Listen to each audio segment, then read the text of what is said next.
ikukumpara sa mga nakaraang taon, mas marami raw ang nakinig sa pakiusap ng simbahan na maging maayos ang prosesyon ng Poong Jesus Nazareno ayon sa Minor Basilica and National Shrine of Jesus Nazareno. May ulat on the spot si Maki Pulido. Maki? Alam mo, Connie, 8 milyong deboto ang lumahok sa traslasyon ng itim na Nazareno kahapon at ayon kay Alex Irasga, siya yung Technical and Procession Management Advisor. Ito na raw yung pinakamataas na bilang ng mga deboto na lumahok sa traslasyon. Kaya tagumpay raw ang pagdaos ng traslasyon dahil sa kabila ng ganito karami ng deboto, walang namatay. Kahit din daw ganito karami yung bilang ng nagprosesyon, mahigit 700 lang ang nagpunta sa mga medical tents at mahigit 500 lang ang binigyan ng lunas. Hindi rin nabigay ang eksaktong bilang pero mas marami rin daw ang dumalo sa misa sa Quiapo Church, sa loob mismo ng simbahan at sa paligid nito.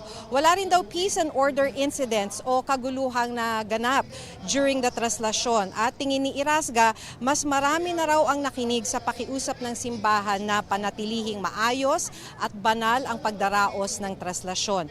Umabot ng higit 20 oras ang traslasyon at isa sa dahilan ay ang 2 beses na pagkaputol ng lubid ng andas. Napilitan daw silang putulin na ang lubid pagdating sa Plaza del Carmen, bandang San Sebastian Church, dahil napulupot ito sa gulong ng andas. Para raw mapabilis yung daloy ng traslasyon ay nagbantay na sa harap ng andas ang mga pulis na mga Hijos de Nazareno rin. Sa kabila ng paulit-ulit na pakiusap ng simbahan, marami pa rin ang sumampa sa andas pero ayon kay Irasga, hindi hamak na mas kaunti na ang bilang ng gumagawa nito, nasa 25 na daw at a given time. Kung ikukumpara raw ito sa dami ng mga nagtraslasyon, mababa raw ang bilang na ito. Ibig sabihin, mas marami na rin daw ang nakinig sa pakiusap ng simbahan.